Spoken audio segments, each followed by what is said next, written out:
So are we going to have a transport museum? I would like to. We have to find the right opportunity for it. We retired our first set of MRT trains only recently, and this was the set of MRT trains that I took as a kid. You know, when my dad and I took a joyride, you know, the first time the MRT came out in Toa Payoh, we all have fond memories of it. I think it's useful to find them a nice home so that future generations can see how it first began. Jeffrey Siow spent 24 years as a civil servant before he entered politics in 2025. He's now acting Minister for Transport and Senior Minister of State for Finance. I'm Sumiko Tan from the Straits Times. We're meeting at Amber West, a student-run restaurant in ITE College West in Choa Chu Kang, his constituency. Over lunch, the minister talks about his transition to politics, why he thinks the time may be right for a transport museum, and the influence his parents had on him.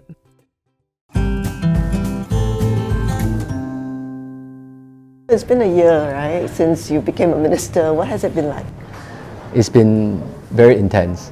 It's been a year of learning, to figure out who I am in terms of being a politician, making the adjustment from being a public officer to now being part of the wider public service and being a political leader. I don't know yet I'm the complete vehicle yet. I'm sure I'm not. Picking up a lot of new skills, doing new things, really getting out of the comfort zone. As a minister, did you actually notice things that you didn't as a civil servant?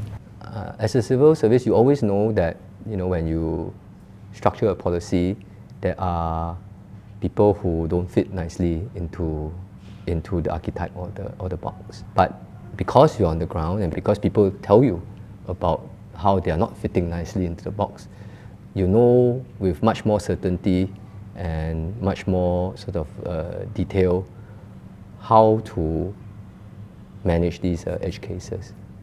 And as a result, you are able to better point out that this is where the policy can be adjusted. As a minister, my job is to set the broad direction, but also to tie up the loose ends. You mentioned earlier that your mom actually helps out at your Yes, she's volunteers with me at some of the events. She finds time to come and help out. She enjoys spending time with the team. I'm glad she does, and it's an opportunity for me to spend some time with her as well. Yeah, was your dad a very central figure in your life? My dad was very typical of, I suppose, dads in that generation. He was the sole breadwinner, was a working class man. His work hours were from 3 p.m. to 1 a.m. and I didn't see him a lot. So growing up, I was very appreciative of the contributions he made to the family. Not a lot of opportunity to talk to him about, you know, major decisions in life and what were the right things to do as a young man. As he grew older and I grew older, I think there were more chances to reconnect. When he fell sick, I think that was the point when we reconnected a lot more. He wasn't around when I decided to join politics, but I would like to believe that I would have talked to him about it and he would have supported me all the way. What's your vision? I know it's a very big word. What's your vision for land transport and for sea and air? My vision is for every Singaporean to have as wide a range of mobility options as possible. Whether you drive, you take a bus, or you take the train, or you cycle, or you walk, you have a whole range of options you're able to use at any one time. Are there any cities Singapore emulates in terms of any aspect of transport? No, I think we are quite unique in that respect. You know, on the air and sea transport side, we are very well connected. That's largely because we are a transshipment hub. We are also a passenger hub for airlines. Quite unique in that regard, and I think we want to continue to strengthen that. We have big plans to grow our airport as well as expand our seaport connections. At the same time, I hope Singaporeans can also start to love our transport system a little bit more. In many cities around the world, transport is part of the urban fabric, is part of your city life. That's why cities all over the world have, like New York, Tokyo, London, they have transport museums because it represents part of their lives.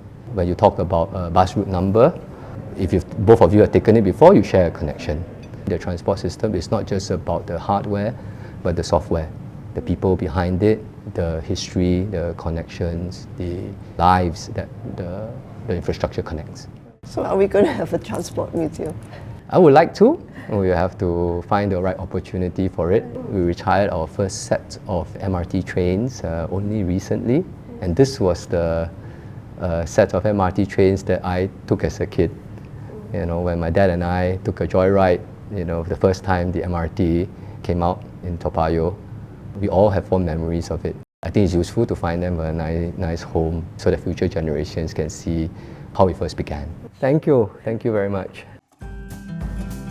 You know, we can agree to disagree, but I think at the end of the day, we just focus back on why we're doing things.